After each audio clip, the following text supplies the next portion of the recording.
যখন জীবন আপনাকে কঠিন চ্যালেঞ্জের মুখোমুখি করে তখন দুটি পথ খোলা থাকে, হয় মাথা নত করা, নয়তো শক্তভাবে দাঁড়িয়ে চ্যালেঞ্জকে পরাস্ত করা, ঠিক যেমন ভারত করছে। হাতিয়ারের আসল মূল্য তখনই বোঝা যায় যখন শত্রু সেই অস্ত্র পেতে মরিয়া হয়ে ওঠে আর বন্ধু দেশ সেই অস্ত্র ব্যবহার করে বিজয় অর্জন করে। আজারবাইজান ঠিক এই সত্যটি নিজের চোখে দেখেছে যখন ভারতের তৈরি শক্তিশালী অস্ত্র আর্মেনিয়ার হাতে পড়ল। আজারবাইজান ভেবেছিল তৃতীয় দেশের মাধ্যমে তারা ভারতের অস্ত্র নেবে, কিন্তু ভারত শুধু শক্তিশালী অস্ত্রই নয়, একটি অপ্রতিরোধ কূটনৈতিক নীতিও দেখিয়েছে, যেখানে শত্রুদের কোনো চালই সফল হয়নি। কয়েক বছর আগে পর্যন্ত কেউ ভাবেনি ভারত এত বড় খেলোয়াড় হয়ে উঠবে যে সে ঠিক করবে যে অস্ত্র কাকে দেওয়া উচিত আর কাকে নয়। কিন্তু এটি ভারত, যখন সে তার কোনো পদক্ষেপ নেয় তার প্রতিধ্বনি দূর দূর পর্যন্ত শোনা যায়। আর আর্মেনিয়ার পরিস্থিতির কথা বললে সেটি দিন দিন অবনতির দিকে যাচ্ছিল।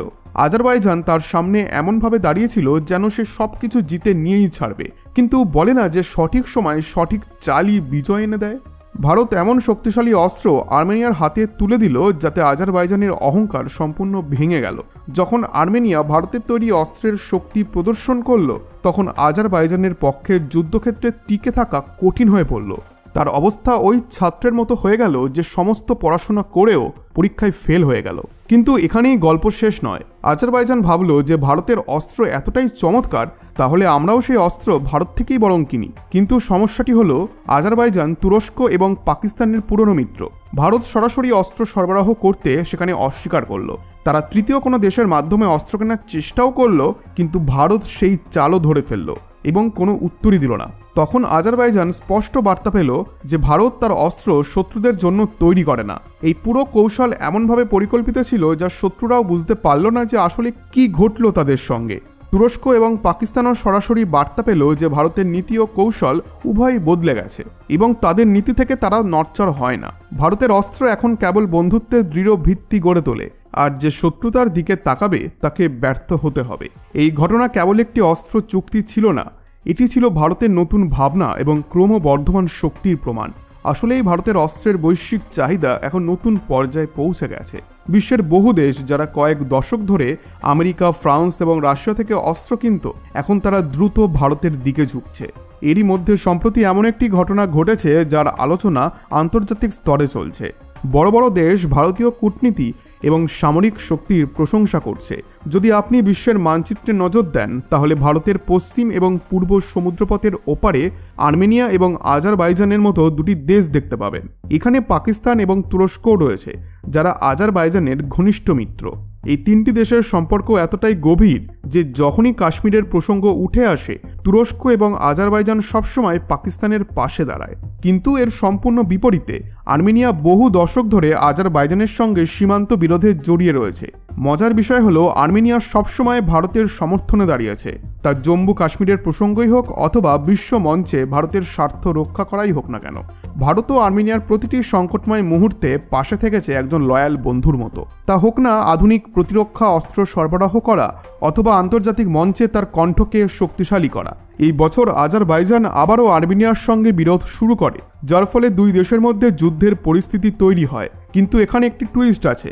এই সংঘাতে আর্মেনিয়া যে সামরিক শক্তির ওপর ভর করে আজারবাইজানের সঙ্গে মোকাবিলা করছে তা সম্পূর্ণরূপে ভারতীয় অস্ত্রের ওপর নির্ভরশীল। আর্মেনিয়া ভারতের কাছ থেকে এত বিশাল পরিমাণ আধুনিক অস্ত্র কিনেছে যে ভারত এখন আর্মেনিয়ার সবথেকে বড় প্রতিরক্ষা সরবরাহকারী হয়ে উঠেছে। যুদ্ধক্ষেত্রে ভারতীয় অস্ত্রের শক্তি স্পষ্ট দেখা গেছে। আর্মেনিয়া ভারতীয় অস্ত্র ব্যবহার করে আজারবাইজানকে কেবল তীব্র পরাজিত করেনি, বরং তাদের পুরো কৌশলকেই ধ্বংস করে দিয়েছে। এই ঘটনা বিশ্বের জন্য একটি বড় বার্তা যে ভারতীয় অস্ত্র এখন শুধু নির্ভরযোগ্যই নয়, বরং যুদ্ধের মতো কঠিন পরিস্থিতিতেও শত্রুকে মাটিতে টেনে নামাতে সক্ষম। ভারতের এই সাফল্য কেবল তার প্রতিরক্ষা কূটনীতিকেই শক্তিশালী করেনি, বরং প্রমাণ করেছে যে ভারত এখন ইন্টারন্যাশনাল স্তরেও একটি প্রধান প্রতিরক্ষা সরবরাহকারী হিসেবে উঠে এসেছে। ভারতের কাছ থেকে আর্মেনিয়ায় পাঠানো ডিফেন্স অস্ত্রের শক্তি এখন যুদ্ধক্ষেত্রে আজারবাইজান স্পষ্টভাবে অনুভব করছে। যুদ্ধ চলাকালীন যখন আজারবাইজান পরাজয়ের দ্বারপ্রান্তে পৌঁছাতে শুরু করে তখনই তারা বুঝতে পারে যে ভারতের অস্ত্র আসলে কি জিনিস এবং তা কতটা শক্তিশালী। ভারত আর্মেনিয়াকে অল্টারি গান সিস্টেম থেকে শুরু করে পিনাক রকেট লঞ্চার পর্যন্ত ভয়ঙ্কর অস্ত্র সরবরাহ করেছে। আর পিনাক শব্দটি কোথা থেকে এসেছে তা তো আপনারা খুব ভালোভাবে জানেন। পিনাক হলো হিন্দু পুরাণে ভগবান শিবের একটি ঐশ্বরিক ধনুকের নাম। রামায়ণে ভগবান রাম এই পিনাক ধনুকটি ভেঙেই মাতা সীতার সঙ্গে বিবাহ বন্ধনে আবদ্ধ হন। আর ভারতীয় ডিফেন্স ব্যবস্থায় Pinaka multi barrel rocket system ভগবান শিবের পিনাক ধনুক থেকেই অনুপ্রাণিত হয়ে নামকরণ করা হয়েছে। আর এর পাশাপাশি ভারত ব্যালিস্টিক মিসাইলের মতো ছোট থেকে বড় স্তরের আধুনিক অস্ত্রও আর্মেনিয়ার হাতে তুলে দিয়েছে। এই অস্ত্রগুলির প্রভাব এতটাই শক্তিশালী যে আজারবাইজানের কাছে এর কোনো প্রতিরোধ ব্যবস্থা নেই। আর্মেনিয়া ভারতীয় অস্ত্রের শক্তি প্রদর্শন করছে, অথচ আজারবাইজান তুরস্ক এবং পাকিস্তান থেকে কেনা অস্ত্র ব্যবহার করছে। এখন এটি আর কারোর কাছেই লুকানো নেই যে তুরস্কের উন্নত সামরিক ড্রোন এবং মিসাইল সিস্টেম অথবা পাকিস্তান থেকে কেনা JF-70 ফাইটার জেট ভারতীয় অস্ত্রের সামনে টিকতেই পারছে না।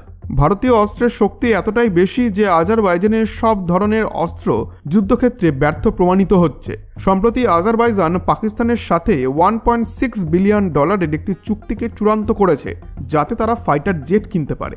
এর অর্থ এই নয় যে আজারবাইজানের কাছে অস্ত্রের অভাব রয়েছে, তাদের অস্ত্র রয়েছে, তবে ভারতের অস্ত্রের সামনে সেগুলো তেমন কোনো মূল্য নেই।